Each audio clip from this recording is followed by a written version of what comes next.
everyone! We're back! For today's vlog, magluluto tayo ng munggo. Matagal-tagal na din mula nang huling nakapagluto ako ng munggo. Ang cravings namin ni Piati ay munggo. That's why we gonna cook today. Alam ko maraming version ng munggo. Pero today, yung gagawin ko is simple lang, pero masarap. So habang nagluluto ako, magsikihan muna tayo. Pakuluin muna natin to. Kasi matagal to maluto eh. Itong munggo natin. Ayan, dahil karating lang ni Piati galing work na malengke siya.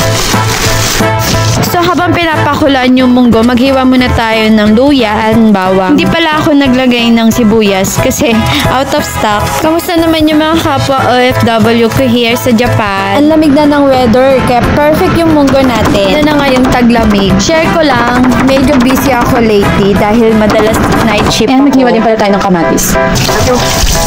Na frozen. Kamatis. What do you want? Dumating na si Piati. Ay na, si Papa. Oh! Ushiso na. Delicious, delicious. Kumukulo na yung munggo. Alam nyo, cooking time ko minsan ng therapy ko. Yung quiet time na may ginagawa ko. Saka isa na rin to sa nakakapagpawala ng stress, pagod, lalo na sa work, sa mga bills, etc. Pero hindi tayo nagreklamo kasi mas maganda pa rin yung may sarili tayong work. Maganda pa rin may sariling pera, di ba? Yung bang nababayaran mo yung mga bills mo, napoprovide mo lahat. Okay lang mapagod, basta may pera. Tapos pag sahuran mo, feeling mo productive ka, di ba? Bumili siya ng kalabasa. Nung nakaraan kasi nagpinakbet kami. Yung kalabasa kasi sobrang laki, sobrang tigas, ang hirap talagang hiwain palatan. Kaya nag-struggle kami dalawa. Ngayon, bumili naman siya nito.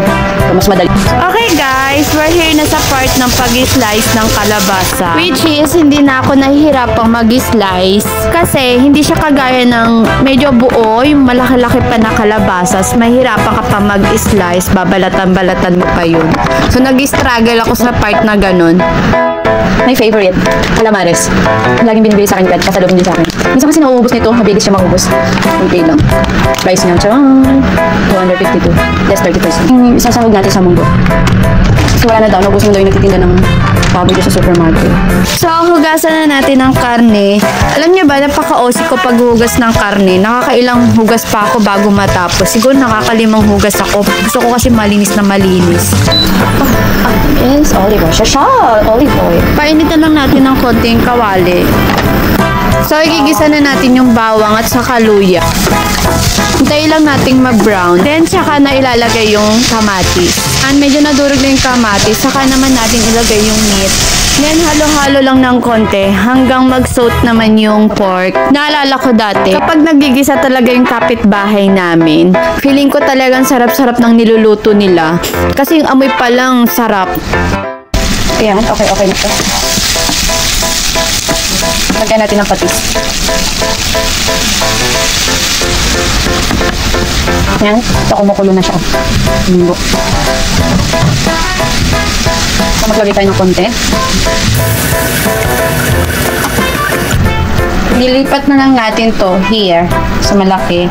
Tapos ilalagay natin yung kalabasa. Grabe, nasa adulting stage na pala talaga ako. Nagre-reminisce ako ng memory. Yung simpleng munggo, pero accomplished na ako today. OFW life is real. As an OFW life, hindi rin kasi madali yung buhay dito. Nag-struggle ka din, lalo na pag namimiss mo yung pamilya mo. Minsan, madamdamin din tayo. Kahit ako, kahit simpleng gulay lang, ang dami kong nare-realize tuwing nagluluto ako ng Pinoy food. Nare-realize ko sa sarili ko na, uy, ako na pala yung nagluluto. Ako na yung gumagawa, kumikilo. Ako na yung nagluluto ng version ng pagkain na kinagisnan ko sa bahay. Yung tipong ang layo ko nga sa Pinas. Pero sa bawat ulam na niluluto ko, para akong umuwi ng sandali sa Pinas. Sa mga kagaya ko, kahit pagod tayo, and then busy tayo, always remember we still find time to taking care of ourselves. Nakakapagod, pero dapat yung tandaan, wag susuko. Sabi nga nila, love yourself before others.